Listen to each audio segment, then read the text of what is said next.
বাংলাদেশে, ঠিক কিনা বলেন?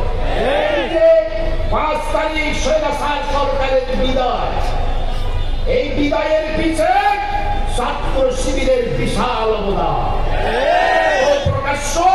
প্রকাশ্যভাবে ভূমিকা রেখেছে।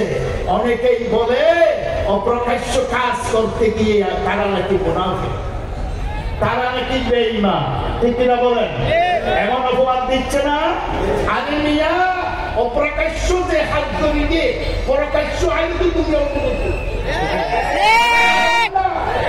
প্রকাশ্য থেকে যেই কাজ করেছে, আমরা সবাই চেয়েছি স্বৈরাচার বিদায় করা। প্রকাশ্য হোক অপ্রকাশ্য হোক, যে যেখান থেকে আছে সেখান থেকে ভূমিকা রেখেছে।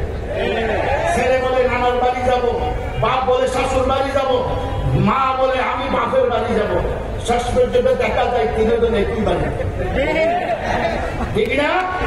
অপ্রকাশ্য তিনি ভূমিকা রেখেছেন, তিনিও স্বৈরাচার বিরোধী। প্রকাশ্য তিনি রেখেছেন, তিনিও স্বৈরাচার বিরোধী। পুরা গাড়াই এক জায়গায় সবারই অবস্থা। অতিনের পর ডক্টর হামুটা লাগবে না।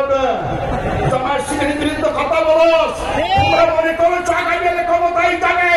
জামাত শিবির যদি পাহারাদারি না করে 1 বছর আল্লাহর কসম ক্ষমতায় টিকা সম্ভব হবে না।